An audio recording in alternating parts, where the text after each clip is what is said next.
Hello बच्चों, कैसे हैं आप। आज बच्चों ने पढ़ते पढ़ते एक बात पूछी, तो मैं आपको आज बताने वाली हूँ कि वो बात क्या थी। बच्चों ने कहा कि ये पढ़ते पढ़ते अचानक से कभी तो रा ऊपर चढ़ जाता है, कभी रा नीचे हो जाता है और कहीं पर रा इस तरह से लग जाता है। बच्चे इसमें बड़ा समझ नहीं पा रहे थे कि आखिर रा ये किस तरह से इतने सारे रूप हैं। तो आइए हम आपको आज समझाते हैं कि जो रा होता है कि उसके कितने रूप होते हैं। जो रा होता है उसके सबसे पहले हम यहाँ देखेंगे दो तरह से ये प्रकार होते हैं इसके। एक होता है आपका रेफ, रा रेफ, और एक होता है रा पदे। इसके बाद हम देखते हैं यहाँ पर जब हम कोई भी चीज पढ़ते हैं, जो रा रेफ होती है वो होता है जो ऊपर हमारा इस तरह से रा चढ़ता है। इसमें हमारा जो है वो रा आधा होता है और इस पदेन में हमारा रा पूरा होता है और जो भी उसके संग जो अक्षर जुड़ा होता है वो आधा होता है। इसको हम आपको एक चार्ट से समझाते हैं, आप आसानी से समझ जाएंगे। यहाँ आप देखेंगे इसको, ये देखिए ये चार्ट बनाया है। यहाँ आप देखेंगे कि किसी भी अक्षर को जब हम लिखते हैं वो अक्षर या का है या मा है, वो का तभी कहलाता है जब का के संग हम आ जोड़ते हैं।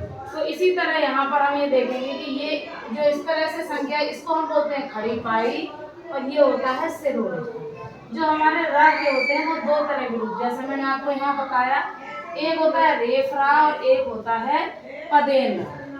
अब देखिए जब किसी वर्ण के बाद रा आए, कौन सा आधा रा आए, तो वो रा रेफ कहलाता है। जैसे कि अब इसको थोड़ा समझ लेंगे, जैसे कि हमने कहा बर्फ, तो अगर इसको हम एक्सप्लेन करके लिखेंगे तो ये बनेगा ब धन र, वो भी आधा, और इस तरह से हम ये पता कर लेते हैं कि जहां पर आधा रा है वो ऊपर इस तरह से चढ़ता है, इसको हम बोलते हैं रेफ रा। दूसरा क्या है, यहाँ इसके देखिए और भी उदाहरण है, कर्म है, गर्म है, अर्ध है।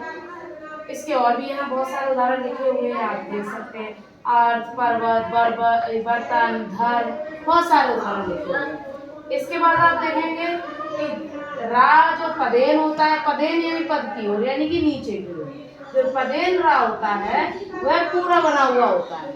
तो जब ये पूरा बना होता है उसमें क्या होता है कि जब कोई वर्ड होता है उसमें लकीर हो, उसमें खड़ी पाई हो, तो उसके संग ये लगता है। जैसे कि माँ, इसमें पूरी लकीर होती है यानी कि इसमें ऐसा रा लगेगा, का इसमें ऐसा रा लगेगा, चा इसमें ऐसा रा लगेगा, ठीक है, पा इसमें ऐसा रा लगेगा, यानी कि जिसमें ये खड़ी पाई होगी, ये खड़ी पाई, ये खड़ी पाई, तो इस तरह का रा लगता है। लेकिन जब कोई अक्षर या वर्ण घुमावदार होता है यानी कि गोल घूमता है, जैसे कि टा, उसके नीचे ऐसा रा लगेगा, ड ऐसा रा लगेगा, ठीक है, ढ ऐसा रा लगेगा, द ऐसा रा लगेगा।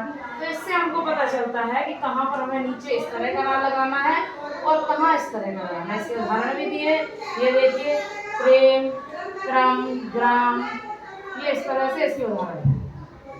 मुझे लगता है आपको समझ में आ गया होगा, तो इससे जुड़े आप लोग क्वेश्चन कीजिए। Thank you.